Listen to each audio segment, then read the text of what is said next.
Assalamualaikum warahmatullahi wabarakatuh. Kembali lagi di DA Edu Channel. Kali ini kita akan membahas mengenai gerak harmonik sederhana, terutama pada bandul. Yang kita bahas adalah periode dan frekuensinya. Gerak harmonik sederhana merupakan gerak bolak-balik suatu benda melalui titik setimbang. Pada gerak harmonik sederhana, benda mengalami percepatan dengan arah menuju titik setimbang. Percepatan yang terjadi pada gerak harmonik sederhana ditimbulkan karena adanya gaya pemulih. Kecepatan benda di titik setimbang bernilai maksimum. Jadi pada ayunan pada bandul, misalnya terdapat satu bandul yang digantung seperti ini, titik A ini merupakan titik setimbang.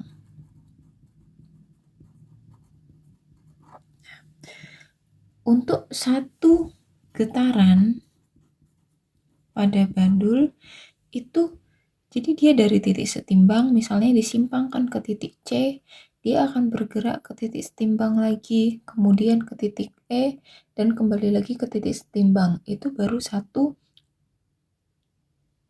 gelombang atau satu getaran. Jadi dari titik A ke titik B, ke titik C, jadi ke sini. Kemudian turun lagi ke titik B, ke titik A, kemudian ke titik D, titik E, kembali lagi ke D, dan ke A lagi. Jadi setelah dari sini,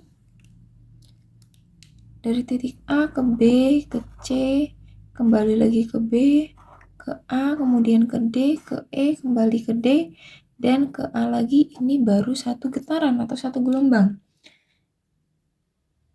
Ketika bandul itu disimpangkan dengan sudut tertentu, misalnya sudut theta, sekarang coba perhatikan gambar yang ini. Jadi ini ada bandul yang digantung. Sama seperti tadi, di titik ini adalah titik setimbangnya. Bandul ini disimpangkan sejauh dengan sudut theta. Jadi ditarik ke sini dengan sudut theta, kemudian dilepaskan. Ketika ditarik ke titik ini, kemudian dilepaskan, maka bandul akan mengalami gerak harmonis sederhana, seperti di gambar ini tadi. Nah, bandul ini akan selalu kembali ke titik setimbangnya, karena ada yang namanya gaya pemulih. Gaya pemulih itu selalu bekerja dengan arah menuju titik setimbang. Jadi, coba kita perhatikan dulu. Misalnya ini bandul dengan berat dengan massa M. Kalau bandul dengan massa M, dia dipengaruhi gaya gravitasi, berarti ada gaya beratnya. Ada gaya beratnya. Gaya berat itu kan massa dikali dengan gravitasi. Kemudian bandul ini digantung dengan menggunakan tali sepanjang L. Nah, dari sini, di sini kan ada sudutnya nih theta. Ini kita proyeksikan dulu. Anggap saja ini sumbu Y, kemudian ini sumbu X-nya. Nah, kalau begitu ketika si berat bandulnya ini kita proyeksikan ke sumbu Y, maka akan menjadi mg cos theta, karena sudut theta di sini berarti di sini juga menjadi theta sudutnya.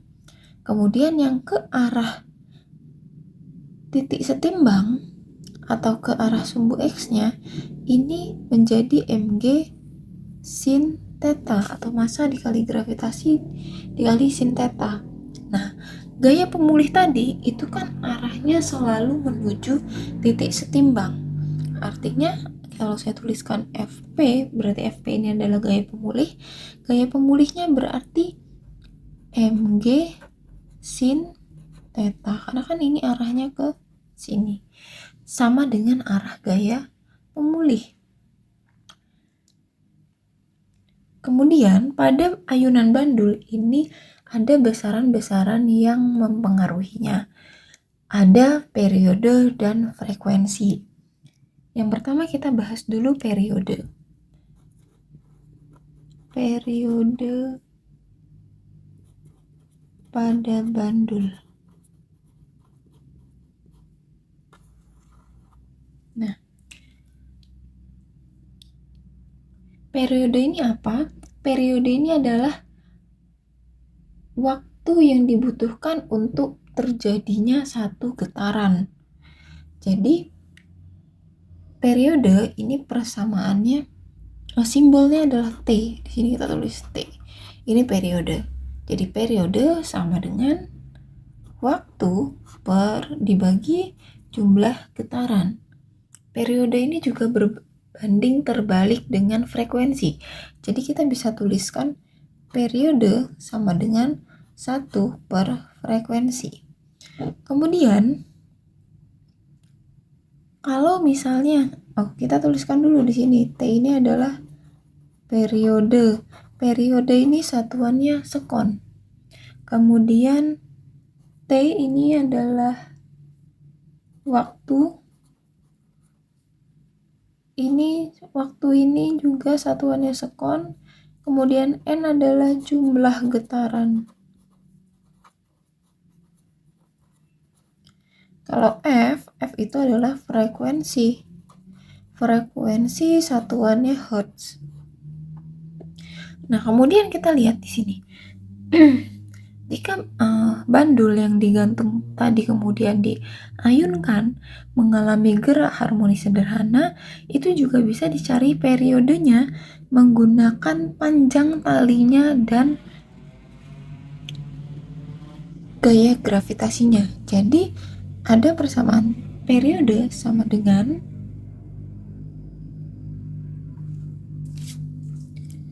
dua pi akar L per G, di mana G ini adalah gaya gravitasi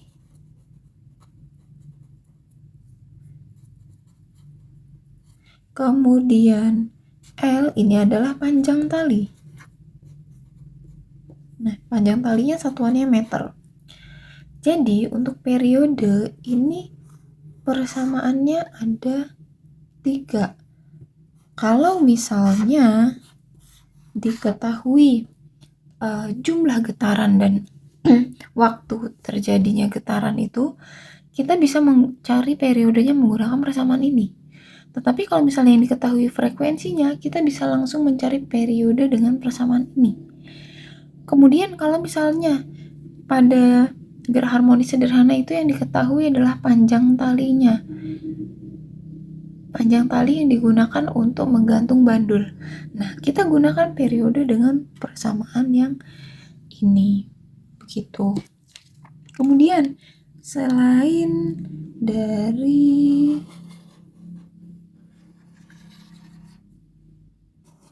periode, ada juga yang namanya frekuensi.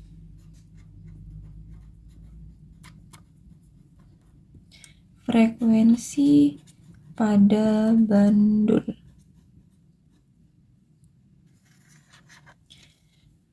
Frekuensi pada bandul itu satuannya adalah F. Nah, frekuensi itu apa sih? Frekuensi adalah banyaknya getaran yang terjadi dalam 1 sekon. Jadi, persamaan frekuensi untuk bandul itu adalah F sama dengan N per T. N ini jumlah getaran, jadi banyaknya getaran yang terjadi dalam 1 sekon. Kemudian karena tadi di sini T itu berbanding terbalik dengan F atau periode itu berbanding terbalik dengan frekuensi, maka frekuensi juga bisa kita tuliskan dengan 1 per periode. Kemudian kalau kondisinya seperti ini tadi digantung dengan panjang tali tertentu, frekuensinya menjadi 1 per 2 pi akar percepatan gravitasi dibagi dengan panjang tali. Nah, ini persamaan frekuensi kalau yang diketahui adalah jumlah getaran dan waktunya. Kalau yang diketahui periodenya, kita gunakan persamaan ini. Tetapi kalau yang diketahui panjang tali, frekuensinya kita cari dengan persamaan yang ini. Kalau pada periode pada bandul, semakin panjang tali, maka periodenya semakin besar. Semakin besar nilai G, gravitasi, maka periodenya semakin kecil. Kemudian kalau pada frekuensi pada bandul, semakin panjang talinya, maka frekuensi semakin kecil. Semakin besar G-nya, nilai G-nya, maka frekuensinya semakin besar. Nah, ini adalah persamaan untuk periode dan frekuensi pada ayunan bandul untuk gerak harmonis sederhana. Semoga bermanfaat.